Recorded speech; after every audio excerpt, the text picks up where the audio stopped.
The Road Not Taken, class 9th English poem. So we are going to discuss this poem with comprehension skill. So let's understand this poem. The Road Not Taken. The central theme of the poem is of making choice. In life, all people have to make choices one way or other.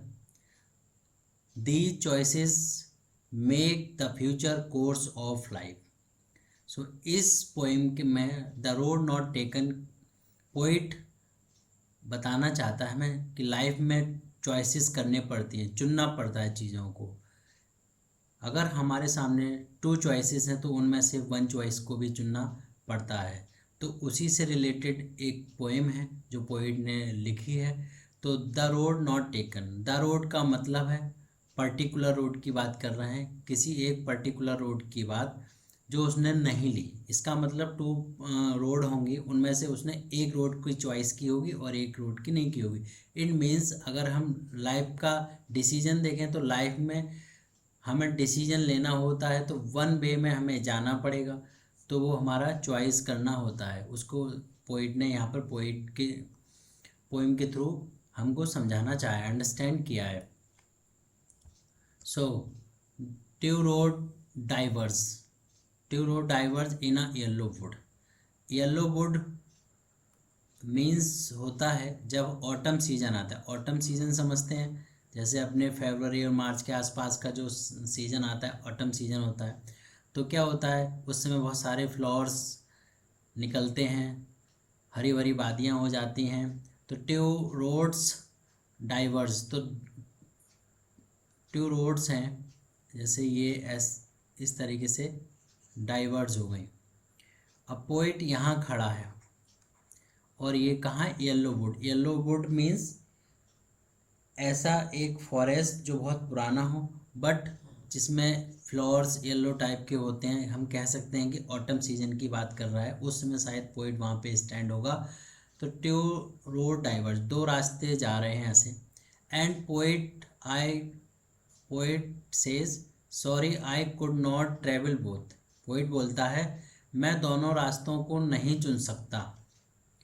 And we one traveller, लेकिन एक में तो जाना पड़ेगा, एक का तो मुझे ट्रेवलर बनना पड़ेगा। लॉन्ग आई स्टूड, मैं घंटों वहाँ खड़ा रहा। लॉन्ग आई स्टूड, मैं काफ़ी देर वहाँ खड़ा रहा। And looked down one as far as, और मैंने देखा एक तरफ जहाँ तक मेरी आइज़ या साइड जा सकती थी या मेरी नज़र जा सकती थी, उस पॉइंट को मैं वहाँ देखता रहा। और वो पॉइंट, जैसे यहाँ पे पॉइंट खड़ा है और बहुत दूर तक एक पॉइंट ऐसे, मान लो यहाँ पे एक पॉइंट है, यहाँ से डाइवर्ज होना शुरू हो गया आगे। यहाँ पे बहुत सारी बुशिश, झाड़ियाँ टाइप की आ गई। तो वहाँ जहाँ तक, कहाँ तक खड़ा रहा, I looked down one as far as I could to where, जहाँ it bent in the undergrowth. Undergrowth कहते हैं बुशिश को, जो झाड़ियाँ होती हैं छोटी छोटी उगाती हैं साइड से। तो वहाँ तक, जहाँ तक मेरी नज़र जा सकती थी वहाँ तक मैं देख सकता था और वहाँ तक मैं देख रहा था वहाँ खड़ा खड़ा। तो पोइट कहता है, क्या कहता है, एक पुराना जंगल में जब वो होकर जा रहा था तो उसके सामने 2 पाथ आए, 2 रास्ते आए। उसे इस बात का बहुत दुख लग रहा था कि वो दोनों रास्तों पर नहीं जा सकता था, लेकिन अकेले होने की वजह से उनमें से एक रास्ता उसको चॉइस करना था और वो काफ़ी देर खड़ा रहा और जहाँ तक उसकी नज़र जा सकती थी उस पॉइंट को देखता रहा। और वो पॉइंट था बुशिस की तरफ तक जा सकता, या फिर इधर देख रहा होगा, वहाँ पर बुशिस की तरफ देख रहा होगा। ठीक है, तो ऐसे करके ये बोल रहा है। और आँख, जब तक वो, जहाँ तक कहते हैं ना दूर से देख रहे हैं, तो वहाँ पर जहाँ तक नज़र जा सकती है वहाँ तक देखें, उसके आगे वही आईज़, वही पूरी दुनिया थोड़ी ना देख लेगी, एक लिमिट होती है आई की देखने की। तो ये है आपका कॉम्प्रिहेंशन फर्स्ट, इसका मीनिंग मैंने आपके साथ डिस्कस किया है। डाइवर्ज का मतलब होता है ब्रांच्ड ऑफ। डाइवर्ज मतलब इसका मीनिंग मैं लिख देता हूँ, एग्जाम में मीनिंग भी पूछा जाता है। तो ब्रांच्ड ऑफ इसका मीनिंग है। और yellow would, old forest during autumn season, ये तो हो गया old forest during autumn season. ठीक है, तो यहाँ पर अब यहाँ से कुछ क्वेश्चन भी निकलते हैं इस स्टेंजा से, फर्स्ट स्टेंजा से कुछ क्वेश्चन आ रहे हैं। और एक क्वेश्चन होता है पूरी पोइट्री से रिलेटेड, पोएम से रिलेटेड, इसलिए आपको पूरी पोएम पर भी ध्यान देना होता है। और बाकी क्वेश्चन होता है कि what is the chapter name, इसका चैप्टर का नेम क्या है। द रोड नॉट टेकन आप राइट कर दो, लेकिन जब एग्जाम में राइट करना तो कैपिटल में पहला लेटर टी, जो नेम होता है चैप्टर का हर बार वो कैपिटल में लिखना होता है। द रोड नॉट टेकन, यहाँ एन कैपिटल, यहाँ आर कैपिटल, टेकन में टी कैपिटल, राइट। ये चैप्टर का नाम ऐसे राइट करना होता है। पोइट गिवन है तो पोइट का नेम आपको ध्यान रखना चाहिए। ठीक है, दो क्वेश्चन तो ऐसे ही अराइज हो जाते हैं। अब आगे देखते हैं कि कौन से क्वेश्चन हो सकते हैं। Where did two road diverge, two road कहाँ पर डाइवर्ज होती थी, या फिर वेयर वर टू रोड्स, कहाँ पर टू रोड्स थी।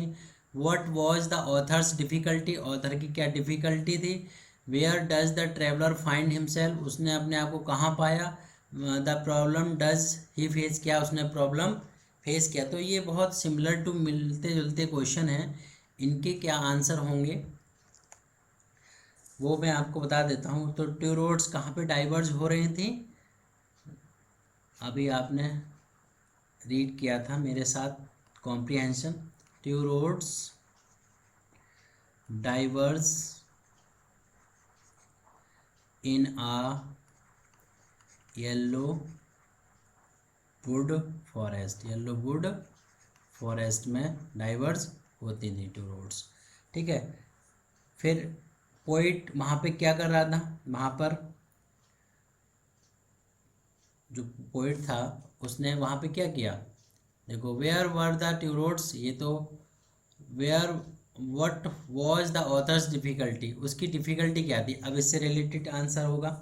और वो रोड कहाँ पर थी, जहाँ पर वो पोइट आया वहाँ पर थी। तो the poet while traveling came across two diverging roads in a yellow wood। तो ऊपर वाला जो क्वेश्चन है उससे बहुत देखो मिलता जुलता है, आप ऐसे भी राइट कर सकते थे। तो दोनों का आंसर ये भी हो सकता है। उसकी डिफ़िकल्टी क्या थी, बस वो आपको राइट करना है। हिज डिफ़िकल्टी और प्रॉब्लम, दोनों में से कुछ भी कोई एग्ज़ाम में वर्ड बदल के दे दें तो भी कोई प्रॉब्लम नहीं है। वॉज डैट, और ये भी क्वेश्चन दे सकते हैं कि वाई वॉज ही सैड, वो दुखी क्यों था, तो भी ये आंसर होगा कि उसकी ये प्रॉब्लम थी। It was not easy to decide which road he should take, he should take because the road seems equally, दोनों रोड एक जैसी लग रही थी। the roads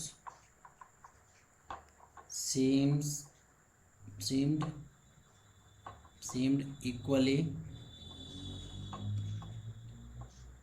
good that morning।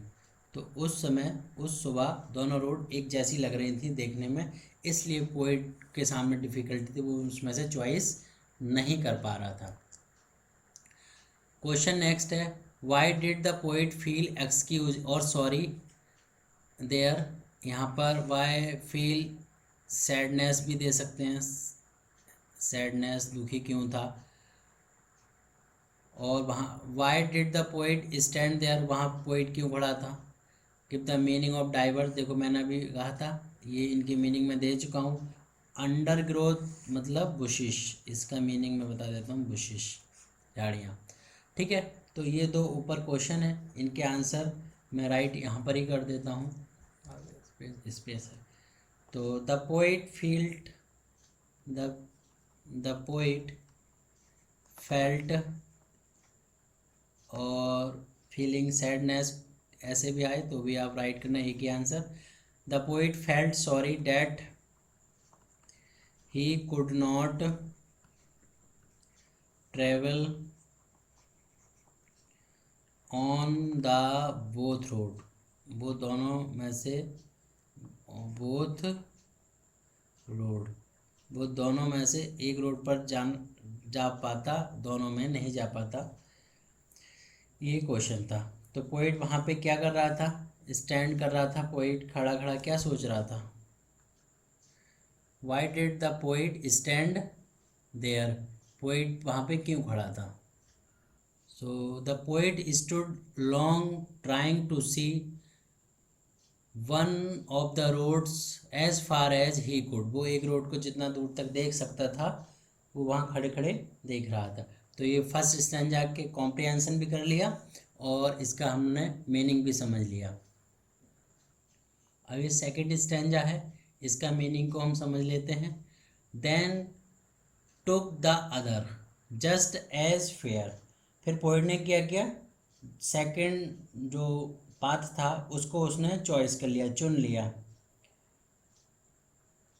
And having perhaps better claim, यह उतना ही अच्छा था जैसे मान लीजिए कि उसका उसके ऊपर राइट हो, अधिकार हो। क्यों, because it was grassy, grassy मतलब कहते हैं हरा भरा, वांटेड बियर, ज़्यादा घिसा हुआ नहीं था। मतलब उस रोड पर बहुत ही कम लोग आए और गए थे। अगर उस रोड पर लोग चलते तो वहाँ पर चलने के निशान होते, या फिर उस पर जो येलोनेस हो रही थी रोड पर, वो फ्लोर की हो चाहे वो लीव्स की हो, तो वो वैसी की वैसी ही नज़र आ रही थी। तो फर्स्ट लाइन का मीनिंग, फिर पोइट ने क्या किया, दूसरे रास्ते को चुन लिया। और एंड हैविंग परहैप, शायद ये इसलिए था कि उसका उस पर अधिकार था, ऐसा लग रहा था, उसको फीलिंग आ रही थी कि उसका उस पर राइट हो। बिकॉज इट वॉज ग्रासी, ये ज़्यादा हरा भरा था और बहुत ज़्यादा घिसा हुआ नहीं था, मतलब लोग उस पर ज़्यादा चले नहीं थे। वॉज नॉट बॉर्न आउट, इसका मतलब होता है though as far that passing there, हालांकि जहाँ तक वहाँ से गुजरने वाले लोगों की बात है, had born them really about the same, दोनों ही जो रोड थे लोगों ने उन पर चलकर एग्जैक्टली दोनों रोड को घिस दिया था। लेकिन उनमें से एक रोड ज़्यादा ग्रासी था, हरा भरा था, तो उसने पोइट ने उसको चॉइस किया। तो यहाँ पर कुछ वर्ड हैं जैसे फेयर, फेयर का मतलब क्या होता है, गुड। एंड क्लेम मतलब राइट। ग्रासी मतलब फुल ऑफ ग्रास, ग्रासी मतलब full of grass, full of grass, घास से भरा हुआ। And wanted bear was not born out, ज़्यादा घिसा नहीं, was not born out. Though as far as that passing there he warned them really about the same, about the same means equally, एक जैसा। जैसे आपने देखा होगा जिस रोड से लोग चलते जाते हैं, घास का ग्रास का जो फील्ड होता है, आप उस फील्ड में देखो तो लोग, अगर मान लो रोड पर ऐसे करके लोग जा रहे हैं रोज उसी इस पाथ से, तो देखा होगा उतनी जगह की ग्रास ही गायब हो जाती, केवल सॉइल हमें नज़र आने लगती है, मड नज़र आने लगती है, मिट्टी वाला पाथ हमें नज़र आने लगता है। तो पोइट ने उस रास्ते में से एक को चॉइस किया जिस पर घास ज़्यादा थी, उसे ऐसा लग रहा था कि इस पर मुझे जाना चाहिए था, उसे अपना राइट लग रहा था। हालांकि उस रोड पर बहुत सारे लोगों ने चल चल कर एक जैसा घिस दिया था। अब यहाँ पर कुछ क्वेश्चन अराइज होंगे। How did the poet make his choice about the road, उसने अपनी रोड की चॉइस कैसे की। क्वेश्चन ऐसे ही बोल सकते हैं, Y did he choose it, क्यों चुना उसने वो पाथ।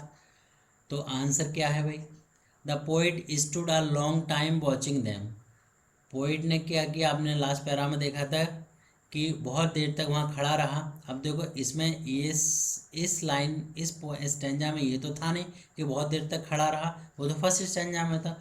तो हमें मीनिंग और सेंटेंस के सेंस के हिसाब से आंसर देना होता है। The poet stood a long time watching them, then he took one of them which he considered better, जब जो उसे अच्छा लग रहा था, then THAN than other path it seemed for him better, जो उसे अच्छा लग रहा था दूसरे पाथ से ज़्यादा, एंड मोर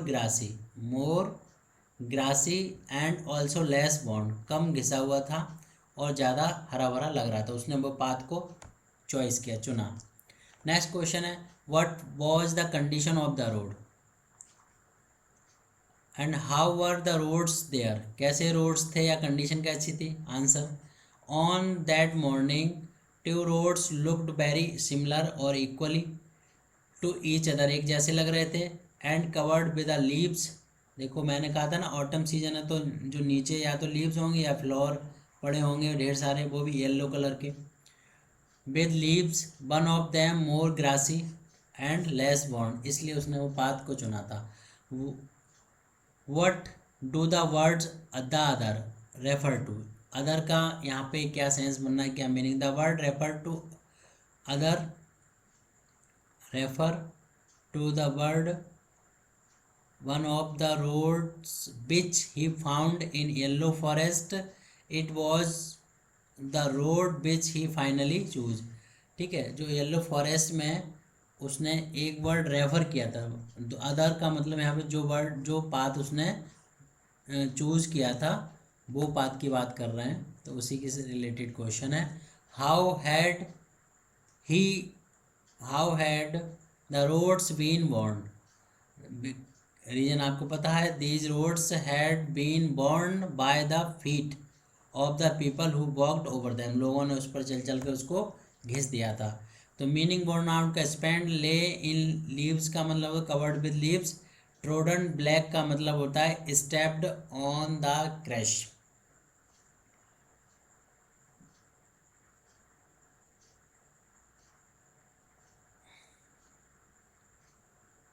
तो यहाँ पर एक क्वेश्चन हो रहा है, what do the word the both का सेंस क्या है। The both refer to the two roads के बारे में, which the poet he found in the forest.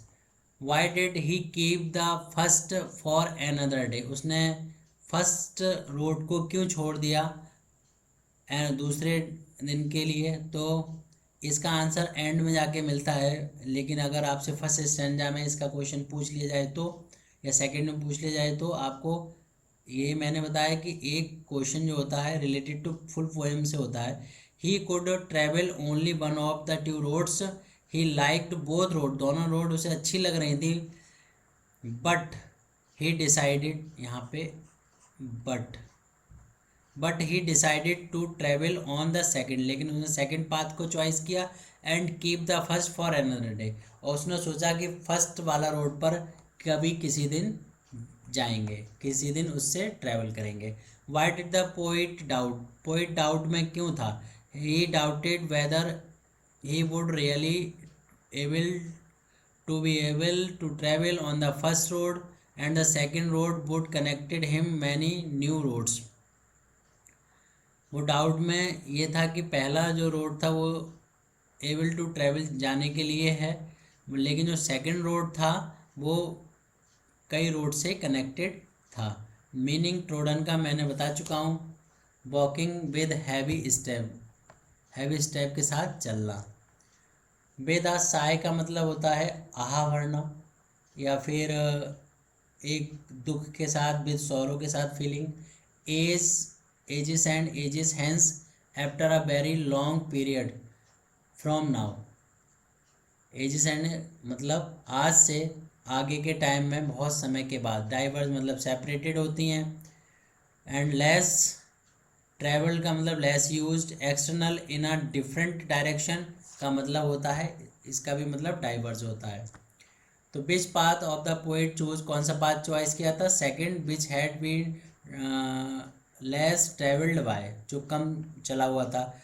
What made all the difference in the poet's life, poet की life में क्या difference आया? The poet wanted to take the first road and later the second road. पहले उसने सोचा first road को देखा, फिर लेकिन बाद में सेकंड रोड को उसने चॉइस किया। But he could not do so, लेकिन वो ऐसा नहीं कर सका। This made the difference in his life, इस चीज़ ने उसकी लाइफ में डिफरेंस ला दिया। What does his choice indicate, उसकी चॉइस क्या हमें बताती है? It indicate he was wise, वो बुद्धिमान था। रेशनल था, रेशनल कहते हैं जो सवाल जवाब या तर्क करने में कोशिश करे। And careful person of his choices in life, बहुत केयरफुल पर्सन था अपनी लाइफ के लिए। And it is different matter he और इज नॉट सक्सेसफुल, ये अलग बात है कि वो लाइफ में सफल हुआ हो या नहीं हुआ हो, लेकिन वो अपनी लाइफ के लिए बहुत ज़्यादा केयरफुल नेचर का था। And both that morning equally ले, तो ये आगे के 2 स्टैंजा हैं, इनको मैं एक साथ डिस्कस कर देता हूँ। इनके क्वेश्चन मैं पहले ही डिस्कस कर चुका हूँ। And both that morning equally ले, तो दोनों जो रोड थी एक जैसी। इक्वली ले का मतलब है जो लीव्स से ढकी हुई थी, एक जैसी लीव्स से पूरी पूरी रोड ढकी हुई थी। In leaves no step had trodden black, जिस पर किसी के चलने के निशान नहीं थे। आप देखोगे अगर पत्तियों के ऊपर से कोई चलता है तो ब्लैक ब्लैक इस स्पॉट से पड़ जाते हैं, ठीक है। जैसे ग्रास में चलो, सुबह सुबह की ग्रास में तो क्या होता है, जो ड्यू होती है उसके ऊपर अगर आप चलते हो तो आपके निशान छप जाते हैं पैरों के। तो ऊपर पोइट कहता है कि ऐसी कोई बात नहीं थी, इन पर कोई चला हुआ नहीं था, किसी ने पैर नहीं रखा था। Oh I kept the first for the another day, मैंने दूसरे दिन के लिए छोड़ दिया था फर्स्ट रोड को, सोचा कि मैं इस पर कभी फिर आऊँगा। Yet knowing how way Leeds on the way, दूसरे दिन के लिए फिर भी, क्योंकि मैं जानता था कोई भी एक पाथ कैसे दूसरे पाथ पर ले जाता है। आई डाउटेड, मेरे मन में एक डाउट था। If I should ever come back, कि शायद मैं कभी फर्स्ट पाथ पर आऊँ। I shall be telling this way sigh, I shall be telling this way sigh. और यहाँ लास्ट में पोइट कहता है, मैं एक दुख भरी आह के साथ बताता हूँ कि अरे, इस टाइप से कि अरे यार ये तो पाथ हमने गलत चुन लिया था। Somewhere ages and ages, बहुत टाइम गुजर जाने के बाद, two road diverse in a wood, जो ट्यू रोड जो वुड में जाती थी, फॉरेस्ट में जाती थी। And I took the one less travel, मैंने उस पाथ को चुना था जिस पर कोई नहीं गया था। And that had made all the differences, इस बात ने मेरी लाइफ में डिफरेंस ला दिया। इसका मतलब पोइट ये बताना चाहता है कि इस लास्ट लाइन में देखो ध्यान से कि समवेयर एजिस एंड, बहुत टाइम गुजर गया तब मुझे इस बात का एहसास हुआ कि जो जिस पर लोग कम चलते हैं, इसका मतलब लाइफ में कुछ ऐसे डिसीजन होते हैं जो अपने एक्सपीरियंस के बेस पर लोग जाते हैं। जिस बात पर कभी किसी का एक्सपीरियंस नहीं हुआ उस बात पर आप जा रहे हो, और आपको बाद में पता चलता है कि जो लोगों ने ज़्यादातर लोग जिस पाथ को चॉइस किया था वो पाथ सही था, और मेरा पाथ चुनने वाला वो गलत है। इस बात से डिफरेंस आ गया उसकी लाइफ में। अगर वो फर्स्ट वाला पाथ चॉइस करता तो उसकी लाइफ या उसका जो सिस्टम लाइफ का कुछ और होता, ठीक है। जैसे अपनी लाइफ में देखो, अगर हम कभी कभी डिसीजन लेते हैं तो जैसे मान लो एक लाइफ है ट्रू वाली, एक लाइव है फॉल्स वाली। तो जनरली पीपल ट्रू वाली लाइव चॉइस करते हैं, लेकिन कोई बच्चा समझता नहीं है तो फिर वो कहता नहीं नहीं मुझे इस पे जाना, इस पे जाना। तो लेकिन जाता तो है, जाते इधर से भी हैं पीपल, तो ये तो अपने रास्ते जाते हैं, ओके हो जाते हैं, सक्सेस हो जाती जल्दी टाइम पर। लेकिन ये पाथ में घूमता रहता है, घूमता रहता है, लेकिन पता चला कि ये पहुंच ही नहीं पाया आगे। तो बाद में फिर वापस यहाँ पे आके खड़ा होकर सोचे पर्सन कि अरे भाई हम तो गलत पाथ पे चले गए, अब मुझे इस पाथ पे जाना होगा। लेकिन तब तक काफ़ी टाइम निकल चुका होता है। तो इस बात से पोइट की लाइफ में डिफरेंस आ गया था। तो पोइट ने यहाँ पे चॉइस के बारे में समझाना चाहा है। तो उससे रिलेटेड हमने सब क्वेश्चन भी देखे थे। चॉइस क्या इंडिकेट करती है, वो बहुत ज़्यादा केयरफुल तो था, लेकिन उसकी लाइफ में डिफरेंस आ गया था। पाथ पोइट ने क्या चुना था, क्यों चुना था, क्या डिफरेंस लाया था, ठीक है। पोइट के माइंड में क्या डाउट था, दूसरा रास्ता किधर जाता है, या फिर बोथ के लिए किसके लिए आया है, ठीक है। ये मीनिंग थे कुछ। How had the road been worn, तो कैसे पता चला कि रोड बॉर्न थे, मतलब जिस पर लोग चलते थे वो बॉर्न है, जिस पर नहीं चलते वो बॉर्न नहीं है, मतलब घिसे हुए नहीं थे। तो ये सब क्वेश्चन हमने अभी किए हैं, और अब आप इनको तैयार करिएगा। आप इस वीडियो को दोबारा देखिएगा, जब तक आपको याद ना हो जाए तब तक आप देखिए। और पूरा मैंने जहाँ तक कोशिश की है पूरा कवर करने की, जिससे कि आपको इजी टू इजी और आसानी से आपको समझ आ पाए और चीज़ें आसानी से लर्न हो पाए। So thank you for watching your study with video and enjoy your study. So thank you.